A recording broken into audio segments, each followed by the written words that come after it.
So mga kababayan, ma'am sir, this is Jom, the Filipino channel ng inyong pong lingkod. So today is November 13, 2025 at tayo ngayon ay papunta dyan sa may The Circa Residences sa may Magsaysay Boulevard corner po yan ng Santos Street, Barangay 586 sa Sampaloc, Manila. At dadalhin po natin sa may Presidential Management Staff PMS Building sa may Arligue Street, Barangay 642, San Miguel, Manila. Okay, so magbabalik po tayo mamaya konti pag nakuha na po natin sila. Disclaimer lamang po, ang content po natin ay kalsada at hindi ang passenger. Kaya nga naman, sakali mo po na may marinig kayo mga pangalan ng lugar, pangalan ng tao, pangalan ng organizations, government or private man yan, ay wala pong kinalaman ang channel na ito at wala pong pinapatungkulan. Lahat po ng pinag-uusapan dito ay pawang dito lamang po yan sa loob at wala pong pinapatungkulan sa labas. Okay po, magbabalik po tayo mamayang unti po pag nakuha na po natin sila. At makinig tayo ng mga nagbabagang balita at mga talakayan habang tayo ay papunta doon sa ating pick-up area. Alex Abilido ng Legacy Construction Corporation, number 1 yan. Ayan, DDRH pala yan. Number 1. Oo nga, ayan, may malakas na ng padrino. Sino kayo padrino dito, ha? Ayan, oo nga, ha? Grabe ang ninong niya, ha? Oo, super. Pangalaman. Ayan, kita mo, din na napapakita ang pangalan ng Legacy. Samantalang number 1 sa listahan ng presidente, ha?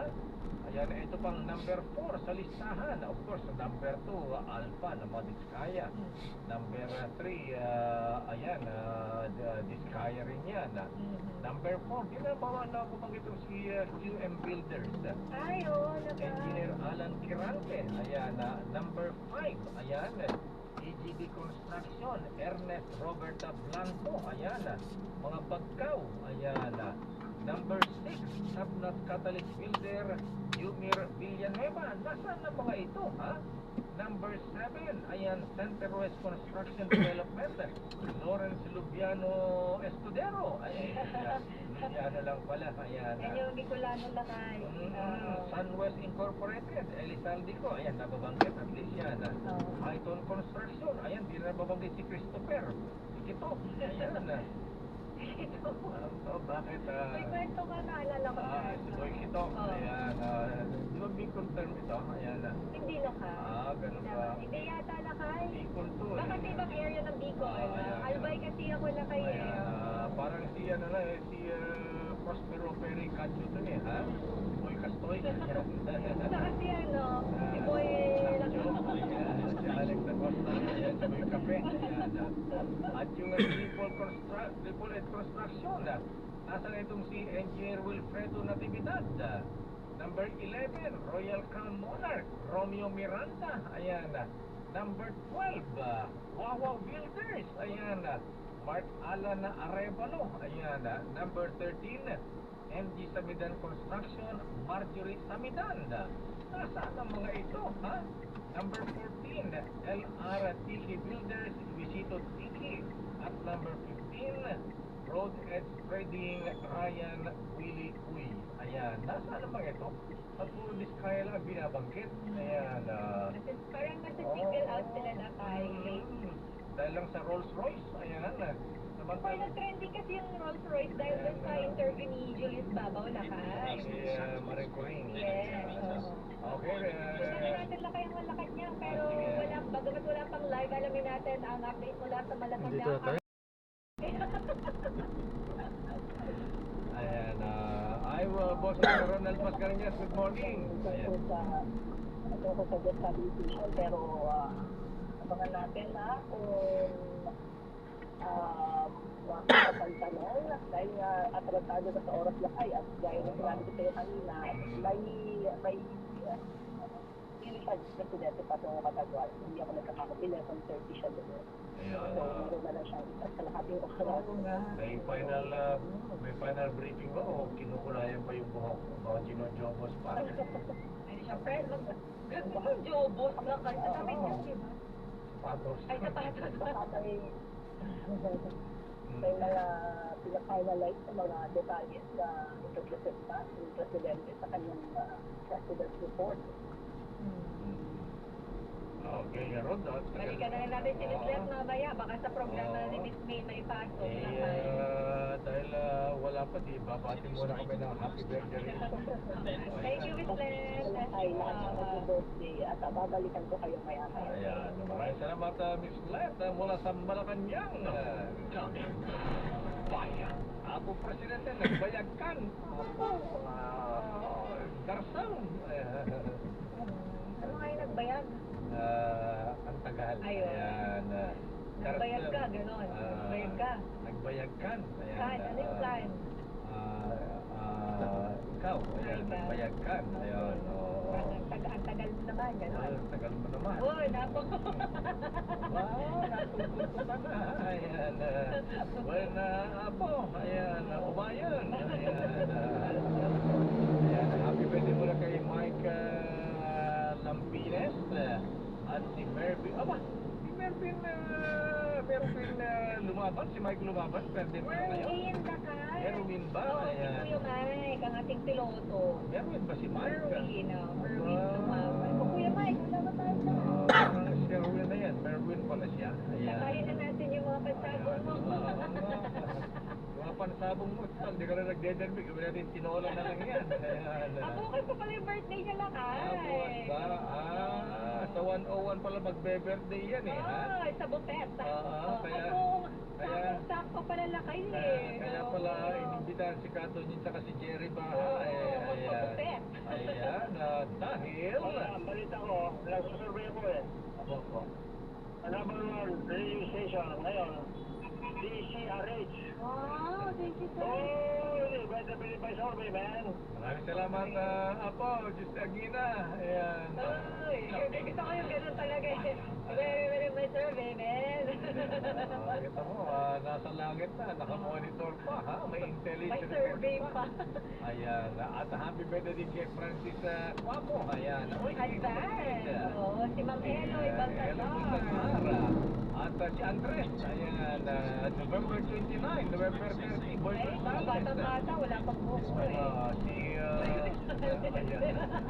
Oy, si Andy Verde, November 29 din ha, tsaka si Andy Verde, tsaka Andy Vital.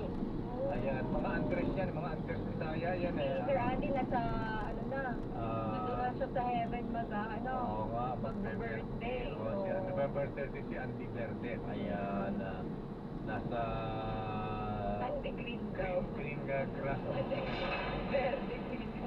nasa green grass of home na siya. Bayan. Paano ba daw tayo lakay? Kasi alas 10 na. Oo, at sa mga nakatutok po inaabangan yung magiging President's Report na kayang tawag dito. Abangan na lang po natin dahil wala pa pasok na. Baka mamaya may pasok natin kay Ma'am May. Yes, sa Operation Tour na papapasok yan. At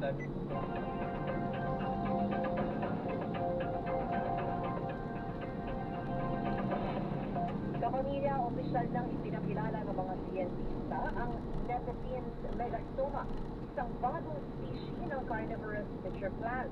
Matatagpuan lamang ito sa Puerto Princesa Subterranean River National Park na isang UNESCO World Heritage Site.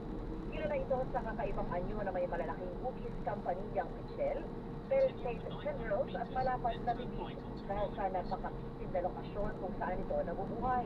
Itiniglara itong critically endangered. Ang pag-aaral ay isinagawa ng Philippine Taxonomic Initiative, Palawan State University at Royal Botanic Gardens, Victoria. Balita naman abroad, inatasa ng federal court ang Boeing na magbayad ng mahigit $28 million sa pamilya ni Shika Gard, isang United Nations environmental worker na nasawi sa pagbagsak ng Ethiopian Airlines Flight 302 noong 2019. Sa kasunduan, tatanggap ang pamilya ng kabuuang $35.85 million kasama ang interes at hindi na mag-aapela ang kumpanya. Ito ang kauna-unahang hatol mula sa dosen-dosen ng kaso kaugnay ng dalawang trahedya ng 737 MAX jet sa Ethiopia at Indonesia na kumitil ng higit 340 buhay. Mahigit 90% ng mga kaugnay na demanda ay naayos na ng Boeing na umabot sa $1 bilyong ang kabayaran. Sinarang pagkukumpuni sa mga nasirang istasyon ng pulis dahil sa pinanalasa ng bagyong Juan. Ipinabutos ni PNP Acting Chief Nartates. Narito ang balitang kumpirmado sigurado atin ni Radyo Patrol, Marlene Padiernos, Mars. Agad ipinagutos ang pagkukumpuni at rehabilitasyon ng mga istasyon ng pulis na napinsala ng bagyong Juan. Kasunod ito ng mga ulat ng malawakang pinsala sa ilang ospital ng PNP, kabilang na ang Kasipuran Municipal Police Station sa Aurora, kung saan nasira ang barang ng mga pulis. Kaya sa pinitang pansamantalang matuluyan ang mga tauhan ng PNP sa isang bakanteng cell nito upang ito patuloy ang kanilang operasyon. Sinabi ni PNP Acting Chief General Lieutenant Nartates Jr. binibilisan na ng pamunuan ang lahat ng kailangang proseso para agad magsimula ng pagkumpuni sa mga napinsala police station. Patuloy rin ang pagpapaamot ng tulong sa mga pulis at kanilang pamilya na naapektuhan ng kalamidad. Una nang iniulat ng PNP na mayroong 24 na mga police station at 2 police headquarters ang napinsala ang bubong, bintana, pintuan, gutter at wiring sa gupit ng bagyong Juan. Yan ang balitang kumpirmado sigurado. Ito ang Patrol, Marlene Padiernos, DZMM. Maraming salamat, Marlene Padiernos. At abangan mamaya sa headline ngayon, mga namatay sa landslide sa Nueva Vizcaya dahil sa bagyong Juan, umabot na sa 4. Umano'y korupsyon sa pamahalaan, humahatak pababa sa ekonomiya ng Pilipinas. At bentahan ng Christmas decoration sa Divisoria, madumal pa. At yan ang mga balitang kumpirmado sigurado, basta may nangyari, nakareport agad sa DZMM at sa ating YouTube at Facebook. Ako po, si Rita Nacho.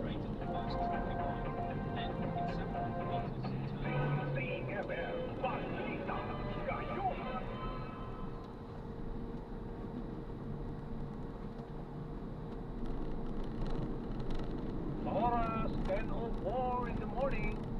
Ang oras ay hatid sa inyo ng Flemex for Kids. Mommies, agapan ng galoobo at lemang nakabara. Pambatang lagundi, Flemex!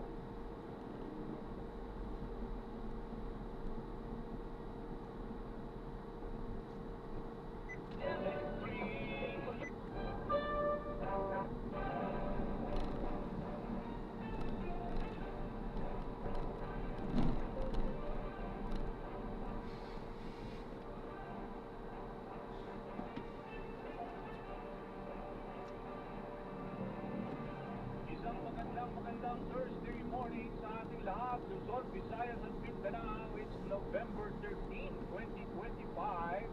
So, 42 days before Christmas, ako po si Danny Buenafe para sa programa Kabayan. Mga kapamilya, kaservisyo, nakatabay lang tayo dahil anytime ay dapat nga kanina pang 9:30 ay meron daw important announcement mula sa Malacanang mula kay Pangulong ito, very relevant siya ngayon, ang Executive Director ng UP Resilience Institute and UP NOAA Center, walang iba kundi ang geologist na si Professor at Mahar Lagmay. Prof, good morning sa programang Kabayan. Danny Buenafe. Hello, Danny. Good morning. Okay, maraming salamat sa oras at alam ko, unahin natin ito munang tungkol dito sa Sierra Madre. Talagang may katotohanan talaga to kasi marami yung nagdi-dispute pero talaga hindi mo suporta. Nakatulong ba talaga ito somehow na nag-weekend itong bagyo o yung super typhoon Juan, bro? Dati naman, meron naman kasing mga tinatawag na na iba-ibang klaseng mga tulong, di ba? Isipin na lang natin kung wala yung tuktok eh di lumagasa ng sa lugar ng mas malakas, di ba? Meron naman kasing pag-aaral dito sa College of Science, Dr. Jerry Pagtata. Hindi ako nagkakamali kasama si Dr. Lacoma yan. Maliit lang naman yung contribution, parang ilang buwan to parang 10% lang din, pero dahil pagka pinag-uusapan yung pagkatapos ng Sierra Madre, kumbaga sa Central Luzon na, doon, dahil nga na tuloy-tuloy, kumbaga parang isipin natin turumpo. Yung turumpo, matindi yung tapos bumangga ngayon sa isang pader. O hindi ba gigiwang yun? Yes, O, yes. kapag gumewang yun, hihina yung ikot. No? Parang ganun din, hihina yung hangin. Pero yung paghina, nasabi nga doon sa pag-aaral, maliit lang, pero humina pa rin. Pero yung effect of fast hose, no, kung Sierra Madre. Kung Ito lang po ganun sa lang may yun, kanan. kasi Sige. East Coast, yung baba, yung mga dagat dun sa Tinggalan, yung mga dagat, hindi sa Oo Pasig. nga, saka yung North and South, di ba? Mauulan sila yun bago tumama doon. Ano po, God bless po. Nagkakaroon lang naman ng confusion. Natin sila. So maraming salamat po sa panonood hanggang sa muli po. Ingat. God bless. Alam po muna, pansamantala tayo gagawa na ng ibang video sa ating susunod na misyon. Paalam po. Kapag merong biodiversity dyan, di ba, natutulungan tayo niyan. Kapag merong maraming puno, Saan ito? nakakaikot ito ng mga puso, no? Pag-trigger ng CO2, tapos yung CO2 na yan, ay nakakabawas ng ang mga epekto ng climate change, di ba? Kasi nire-reverse niya, sinusubukan i-reverse yung global warming. Malaking epekto nito, di ba? Sa pangkalahatan. At hindi lang yung ang dami pang mga benepisyo ng Sierra Madre kung ang pag-uusapan natin. Halimbawa, ang forest cover, dito meron kami pinag-aralan dito, ang forest cover dito sa Negros, no? Balik lang natin sa 1990 level, kung ang buhos ng ulan ay 11